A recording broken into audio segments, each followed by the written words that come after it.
and welcome. Here are some of the stories we have for you right now.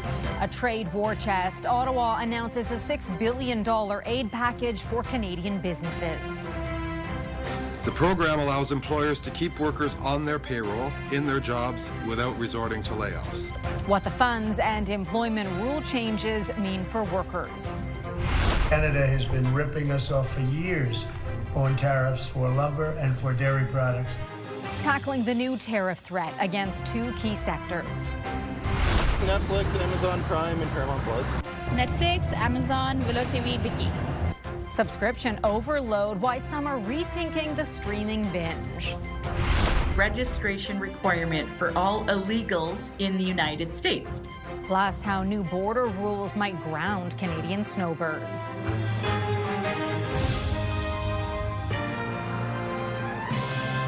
CTV National News with Heather Butts.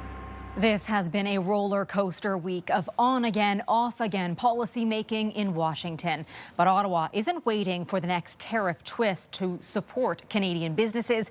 The federal government is now pledging a $6 billion aid package to help what could be a major economic blow during a trade war with the United States.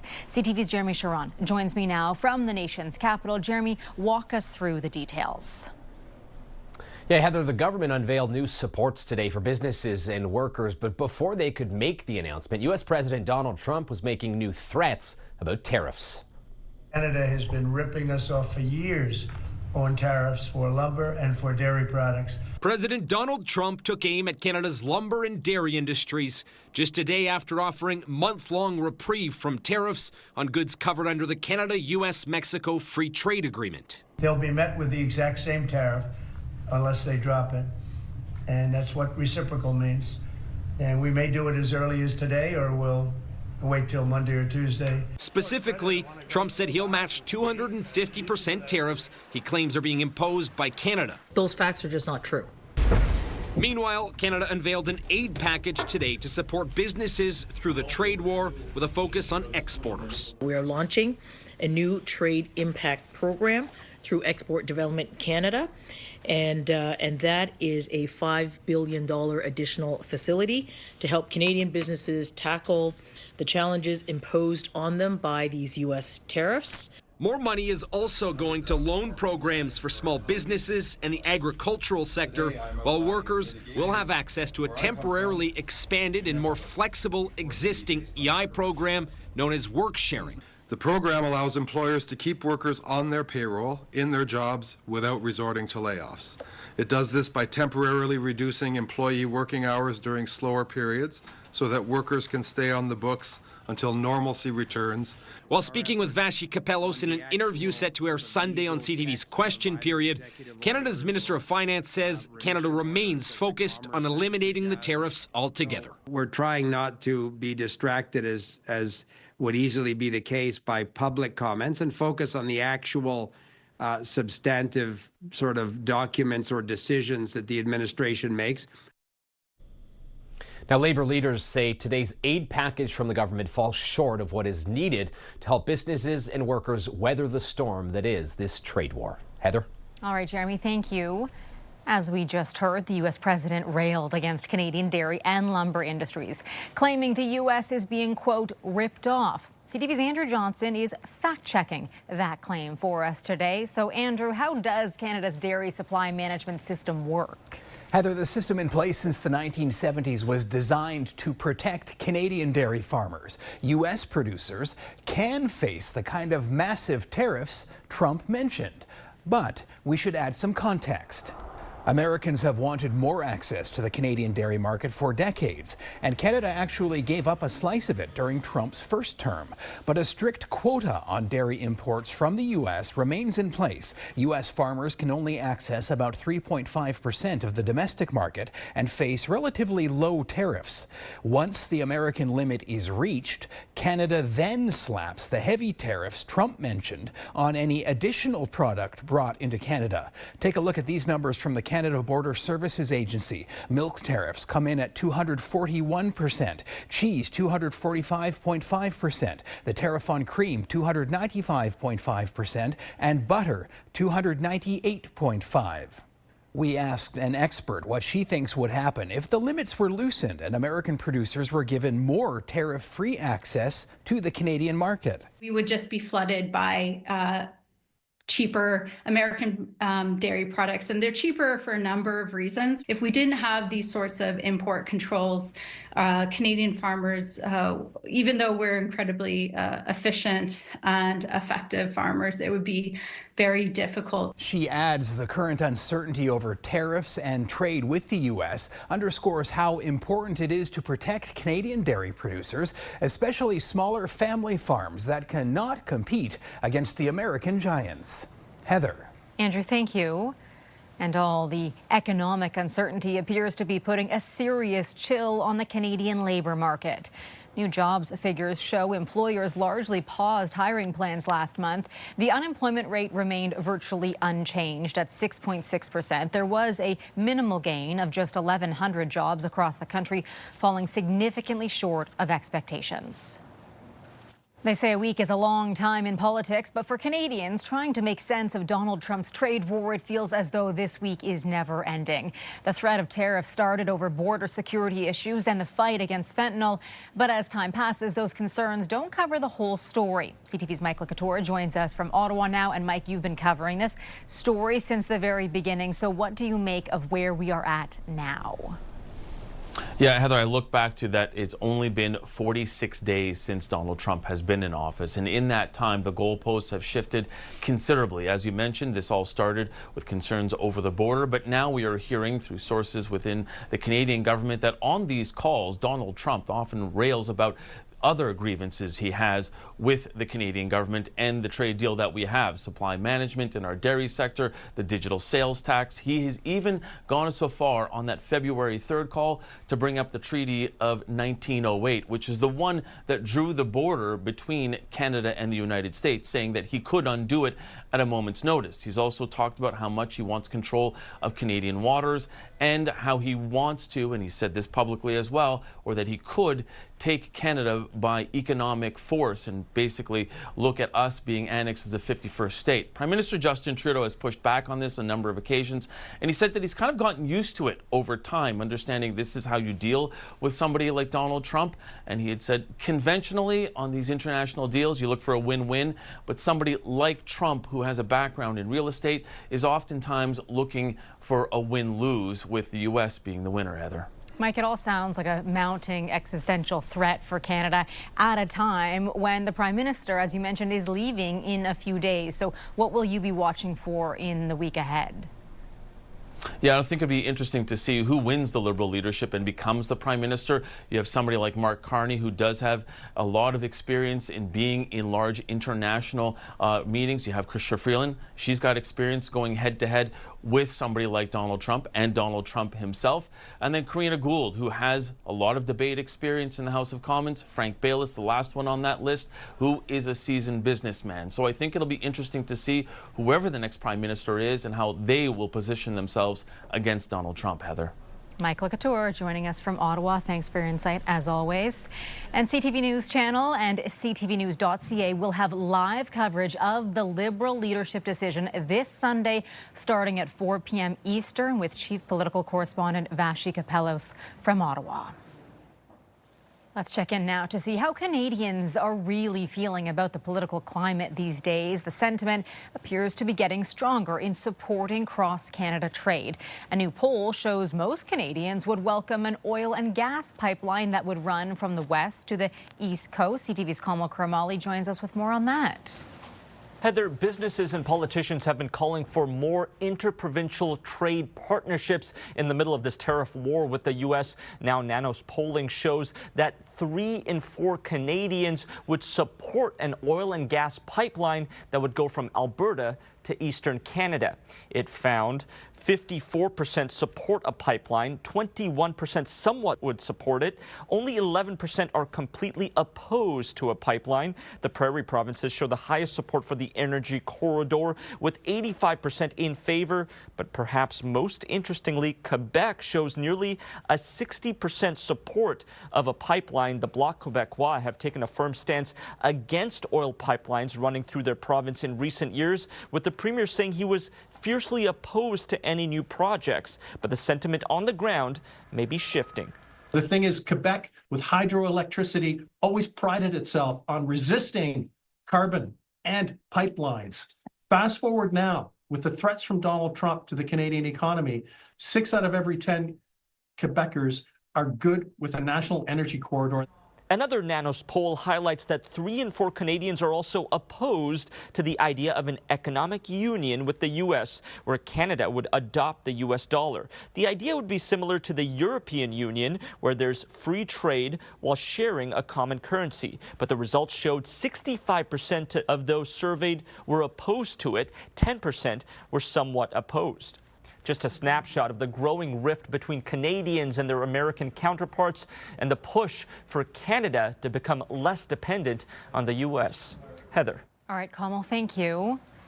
A family of 4, including 2 toddlers, was rescued in Quebec during freezing temperatures while trying to cross the U.S. border into Canada. The 4 of them were sitting under a tree, completely frozen, unable to move anymore, and just kind of hoping that somebody will find them. The RCMP says they were lost in the woods for several hours before they called 911. After a long operation, they were located early this morning. The parents were barefoot and the children were not dressed for the extreme cold. The Mounties say the family is now out of danger. New concerns tonight over the spread of measles. Canada is seeing one of the largest outbreaks in years, already occurring in many provinces and U.S. states, with health experts saying it could get even worse in the coming weeks.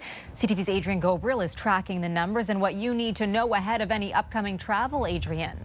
Heather, the trend is troubling. Today in New Mexico, a confirmed measles death. Just last week, the highly contagious disease claimed the life of an unvaccinated child in nearby Texas. This comes as case counts quickly climb here in Canada. The country's largest airport is being closely watched by public health officials who say just last week there was yet another potential measles exposure. We still are managing a lot of other contact exposures for those who have traveled in and may have exposed Pearson Airport. Historically tied to international travel, public health officials in Ontario say they've now uncovered localized spread of the disease in communities with lower immunization rates. In 2025, there's been just over 100 cases of measles confirmed in Ontario. Between 2013 to 2023, which is a 10-year span, there is only just over 100 cases in that 10-year period. So now, just a few months in, we're already past 100 cases in a 3-month span. So that's a huge increase. Nationwide in 2024, there were 146 measles cases. In the first 2 months of this year alone, there's already been 227 across Canada. It's lower vaccination rates that are driving this. I mean, the vaccine we know has decades and decades of data and experience. It's a very, very effective vaccine in terms of blocking transmission. Outbreaks have been recorded in New Brunswick, Ontario, Quebec, and Manitoba, though Canada's chief public health officer says she's concerned that the rise in measles cases, combined with declining vaccination rates among school-aged children in Canada, could lead to more illness and more community transmission. Some of the complications can be inflammation of the brain, which can be devastating. This is a virus that still kills about 100,000 people on the planet per year, and the vast majority of those individuals are children. Here in Ontario, 18 children have been hospitalized. All are unvaccinated. This is a sudden turn for the disease that was declared eradicated back in 1998. Sadly, not anymore. Heather. Adrian, thank you for this. Canada's oldest company is on the verge of filing for bankruptcy, according to the Wall Street Journal. The report says the retail chain could initiate the legal process within days.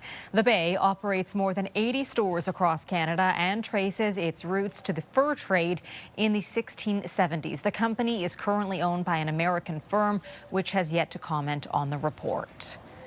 We have an update tonight on the mystery surrounding the deaths of Oscar-winning actor Gene Hackman and his wife. The cause of death for Mr. Gene Hackman, aged 95 years, is hypertensive and atherosclerotic cardiovascular disease with Alzheimer's disease as a significant contributory factor. Officials say Hackman died of heart disease likely a week after his 65-year-old wife, Betsy, who the medical investigator says died of natural causes connected to hantavirus. 2 maintenance workers had discovered their bodies in their New Mexico home last week.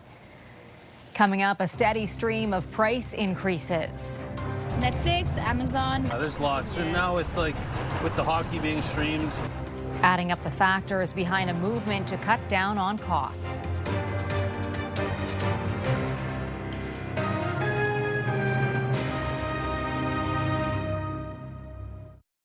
Canadians are surfing a tidal wave of streaming services, and many say they're drowning in a sea of subscriptions. That's leading some to pare down, both to save money and to cut back on American tech products in light of Donald Trump's trade war. CTV's Kathy Lee is in Calgary with some tips from a financial expert on how to reel in your spending. Kathy. Heather, many Canadians can't seem to choose just one subscription, and for some of the people we spoke to, they're spending quite a bit.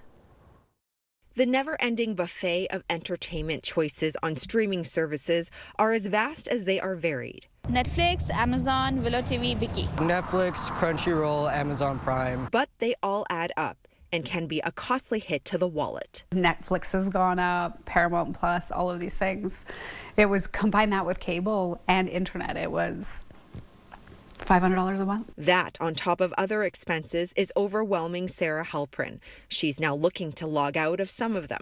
Netflix is kind of irritating me. I'm not going to lie, with the amount that they're charging for what they're offering. This financial expert says doing an audit of subscription spending on bank, credit card statements, and your cell phone is a start.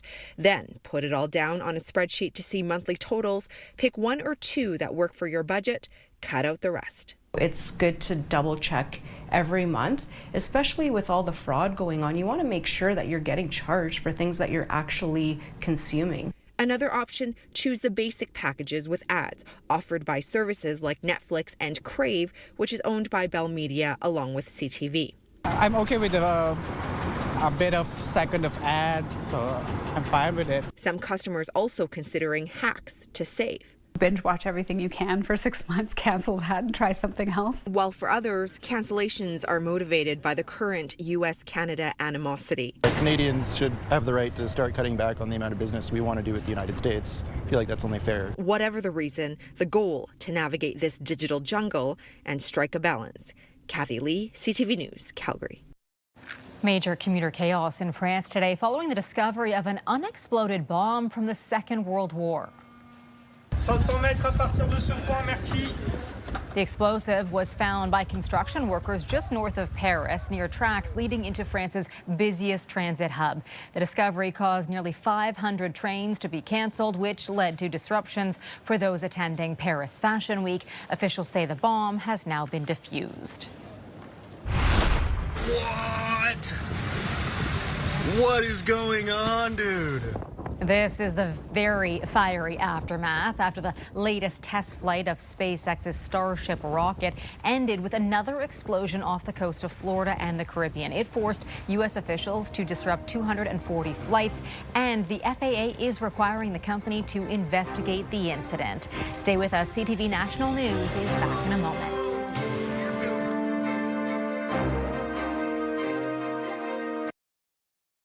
This was NHL trade deadline day as teams look to beef up their rosters heading into the playoffs, and a star from Nova Scotia is one of those changing teams. The big move involves Team Canada player and Boston Bruins captain Brad Marchand, who is going to the Florida Panthers. The Toronto Maple Leafs, Ottawa Senators, Winnipeg Jets, and the Edmonton Oilers also made some moves, hoping to give them the best shot in the playoffs.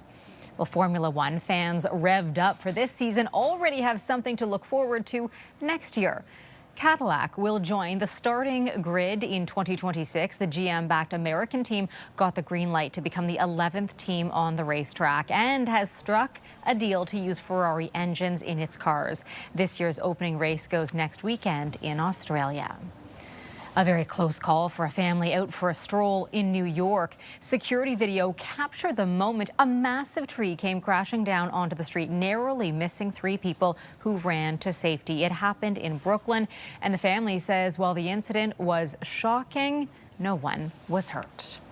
After the break, rewriting the rules for Canadian snowbirds. The Trump executive order that could make it harder to head south.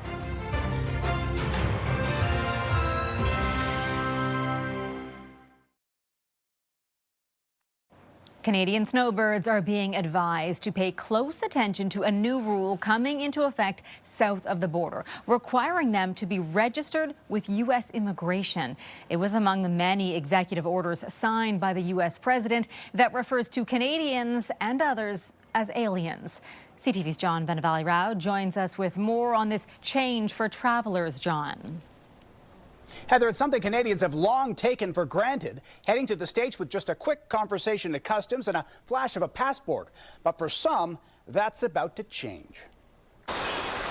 Whether it's heading south for some sun or visiting family, driving into the States for more than a month generally has not required any kind of registration. That is, until now. I was surprised to see Canadians included because I've been doing this for 28 years. And in all of those 28 years, if a memo like this came out prior to this year, there'd be a carve out saying this applies to everyone in the whole world but Canada.